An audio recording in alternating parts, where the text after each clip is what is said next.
So, guys, welcome to another Rawcast. Today, I've got a sporting superstar who started his own show, very, very successful on Facebook, called The Locker Room.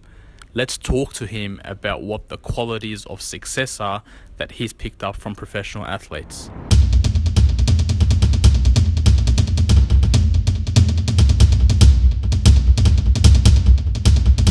Man, welcome to the program. Welcome to the office. Great to have you here. What's your story, man? Tell us your story. Oh man, we could be here all day, bro. But my story got all day. from the Gold Coast, just a young sportsman. That's what I was growing up. You know, that's what I dedicated my life to, was to being an athlete. Every week was to pinpoint to be the best I could be on a Saturday or Sunday, whether it be running, soccer. And I was national champion with running, state champion, all that kind of carry on. And then later on, I decided that I enjoyed soccer more, so I focused on that, and I was with the Queensland Raw reserve grade when I was 16, and the next year was when I was 17. The year before the A League was created, I was mucking around with my mates in rugby league, and the Broncos scouts happened to be there when I was mucking around with my mates, and they came to me and said that we'd like to have you at the Brisbane Broncos. I left it for a few months, and then my father actually called them and says, we don't know what you want. He's a soccer player. He's with the Raw right now. We went to the Queensland Raw. They said, look, if you stay, you'll probably play A-League within 2 or 3 years, but we can't begrudge it if you want to go to the Broncos, because A-League's an untested thing. And the recent soccer national leagues had failed. So we thought, well, it's the Brisbane Broncos, biggest club in Australia. Why not? How long did you play in the NRL? Made my debut 2007, but I was in the system from 2005. All the way through to 2013. Wow, so that's actually quite a long time for an NRL career, right? Yeah. Well, I was in the NRL system, so it's in and out of first grade. Like, I'd play a year of consistent footy, and then I might have a season-ending injury. Then I might I went to the Warriors, and things didn't work out. They played 10 or 12 games, and I just didn't enjoy it.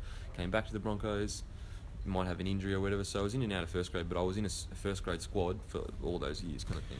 Life after footy. What did you do? It's hard, huh? Mate, what did I do? Mope around for a few years. Felt sorry for myself. Went to some very dark places, but came out. And a few years later, I kind of tasted what it was like to do a 5 a.m. job till 6 p.m. as an electrician, as an apprentice. Hated the taste of that, and realised that I was going to do absolutely anything, that I would rather die than continue doing that. I don't think you came out, man. I think you bounced back massively, because I think you're one of the few guys now that understands the opportunity in Australian sports, social media, and the power of content. Tell us a little bit about what you're doing now and how you've absolutely smashed it from those post-NRL days. Oh, so obviously I've got my Locker Room podcast, which is a sports podcast. Originally started with just NRL players. Now it's kind of transitioned into all sports. There's just a huge gap in the market. There's no Australian podcast that are successful.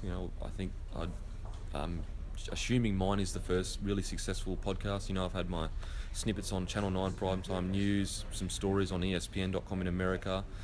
So I'm assuming that mine has been the first podcast that's been real successful. So there is a huge gap in the market for podcast and social media in Australia and building a brand. How did you start?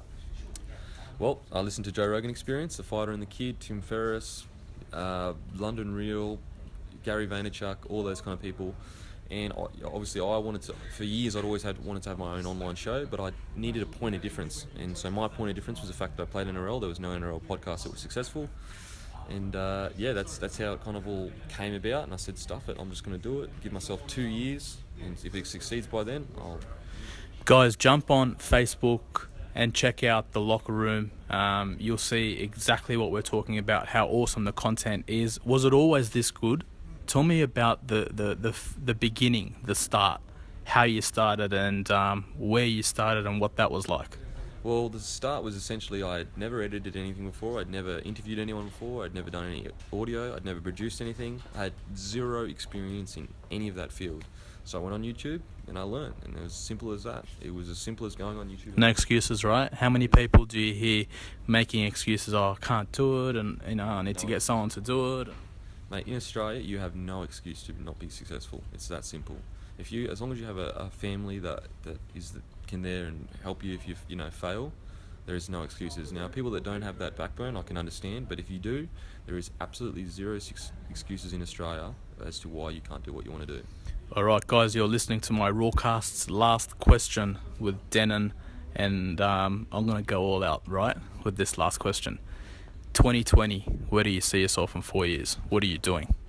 Well, I have a few multi-million-dollar businesses. I have a online sports network, and just one of the biggest names in Australia. How many fans do you think you'll have on your Facebook page? I don't like to consider them as fans. I like to consider them as a community that want what I want, and that's quality content in a sport that doesn't really have quality content in Australia. And so we're a community in the millions, I hope, but we'll see. There you go, guys. Humble, intelligent, driven, no excuses. Thanks a lot for your time, man. It was great to have you here today in the office, and I look forward to catching up with you again, no doubt staying in touch as your journey matures. And any final comments for those listening that are perhaps inspired by what you're doing? Don't start tomorrow, start today. Because you can start tomorrow for the rest of your life and never start. There you go, guys. No excuses. Remember to subscribe to the podcast, stick around. Many more Rawcasts coming your way.